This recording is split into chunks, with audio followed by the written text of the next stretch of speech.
What's good, Internet? My name is attackslug, and welcome to my WWE Battleground 2017 predictions video. As always, let me know who you think is going to win this Sunday at Battleground down in the comments below.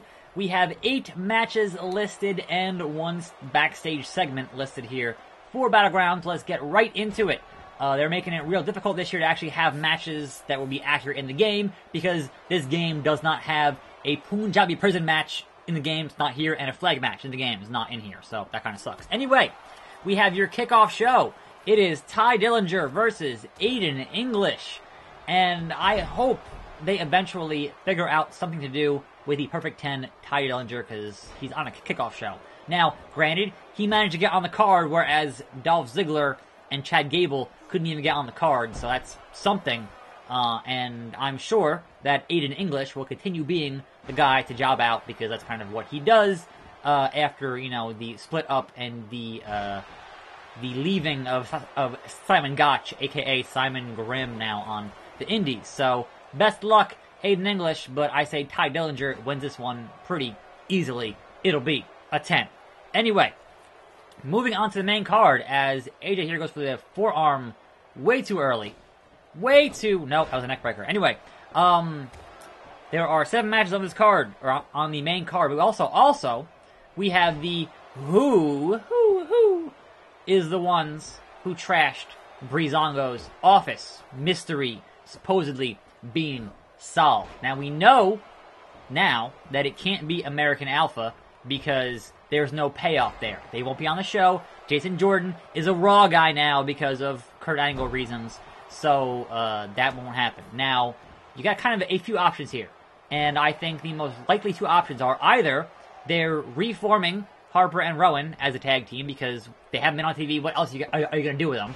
Or you bring up an NXT tag team, because they just keep breaking up tag teams. There is a void in tag teams, so sure, why not bring up an NXT tag team? That'd be fine. Anyway, whatever it happens to be, Breezango continued to be one of the most entertaining parts of SmackDown Live.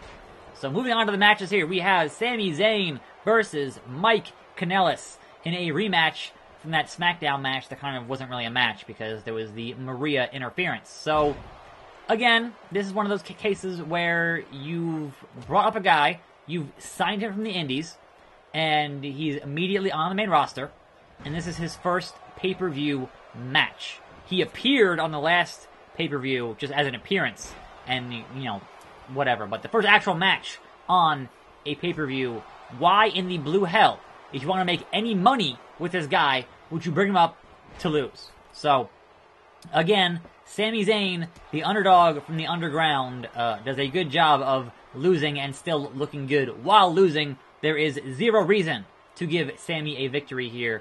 You want to bring in your new guy, make him look good, and make it a win. So, Mike Kanellis all the way. Anyway, moving on, we have another Fatal 5-Way. Dear God, I hope that 2K18 has the option to let me simulate Fatal 5-Ways, because they keep doing them. And this is for the #1 contendership for the women's title, which is not being defended this evening. We have Charlotte Flair, Becky Lynch, Natalya, Tamina, and Lana. There's no other extra stipulations. There's no ladders or tables or chairs or, you know, any other nonsense. It is just a straight-up Fatal 5-Way again. And obviously no Carmella because she is Miss Money in the Bank, and no Naomi because she is the champion. So I feel like they're going to keep trolling us here. Even though I think that if you want to go by pure wrestling skill, that either Charlotte or Becky would be shoe-ins to win this bit of business. Calf crusher. Broke the hold. I feel like the inclusion of Tamina and Lana, and why is Roman Reigns here? You're a Raw guy, Roman. What are you doing? He is mad that people are going to cheer for this match and not for his match. Whose corner is he in? Whose side is he on? He's on Kevin Owens' side. You know, well, the heel's got to support the heel, right? Anyway, that was a joke. Anyway, I feel like the numbers game here.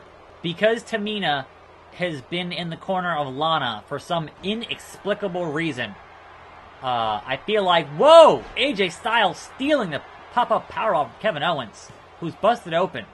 That is hilarious. I feel like they're going to give it to Lana.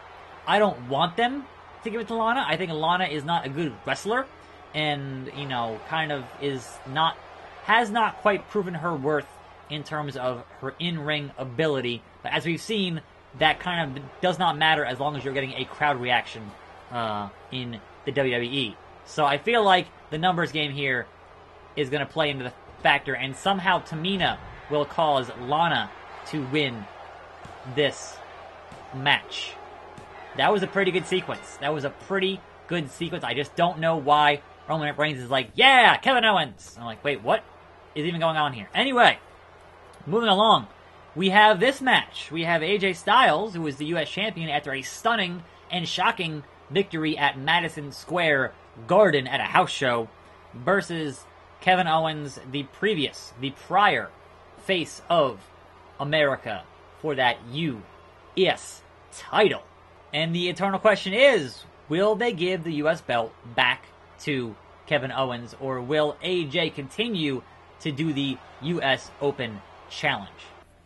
I feel like this is a good opportunity to move Owens away from the Face of America thing and back into being a prize fighter, because you've already got Jinder as an anti-American heel, and you've already got Rusev as an anti-American heel. Do you really need a third anti-American heel on just SmackDown? It's one thing if they were on different brands, but they're all on SmackDown.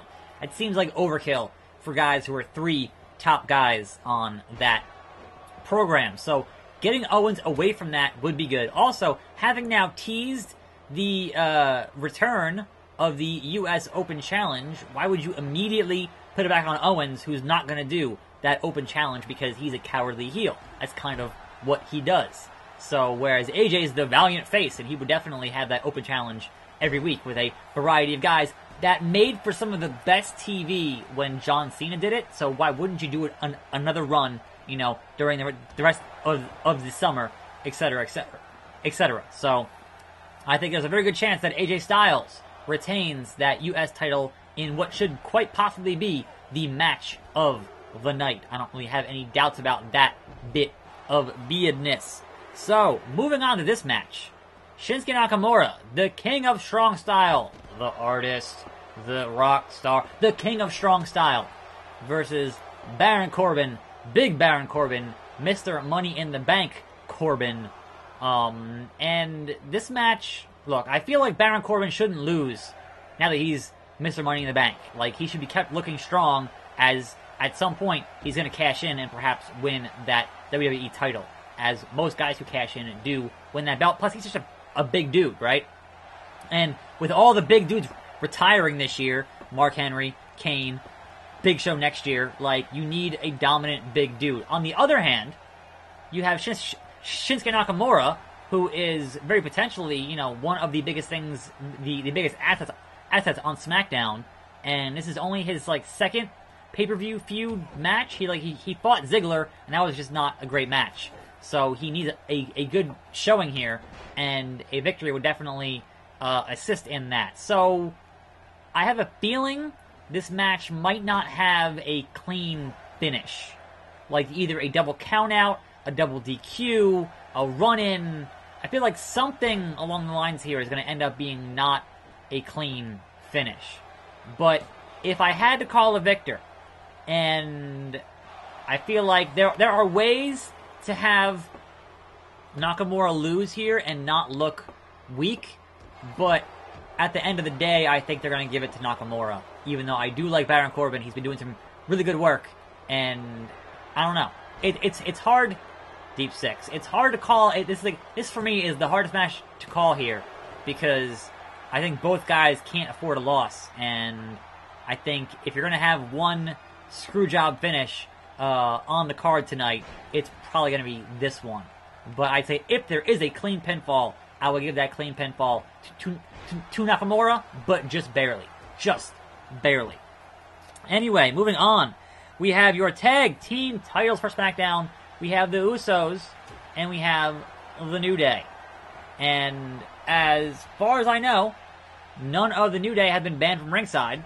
So, much like I said last time, the New Day still has the numbers game. Now, Usos took a walk last time, right?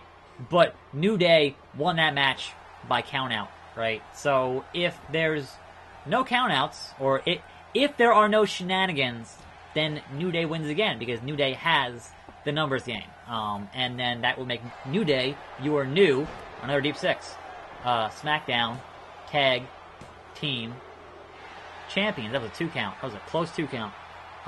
So yeah, I don't really have any other thoughts on that particular match, because until you negate the numbers game from the New Day, they're going to keep on winning. That's how they held those belts for so freaking long on Raw. Anyway, moving on, we have John Cena versus Handsome Rusev in a flag match. They've changed the rules for a flag match yet again. This time, you need to go get your flag off of the pole in the corner of the ring, and then bring it all the way up the ramp, and then plant it in the thing at the end of the ramp near the Titantron. So those are your flag match rules. John Cena, that was nice. That was nice. John Cena is a free agent, and if he lost here, he just go, hey, I'm going to Raw to go win the belt from Brock or something. I don't know. It's possible. But I don't know why you bring back Rusev, because John Cena, part-time guy now, right? So, on the night Cena returns, you bring back Rusev finally after his injury, and you have him fight Cena in a flag match. You have Rusev, who is extraordinarily talented, fight the most American man on your roster, John Cena, in a flag match, and you think that John Cena has any chance of losing? There's no way you can bet against John Cena in this scenario.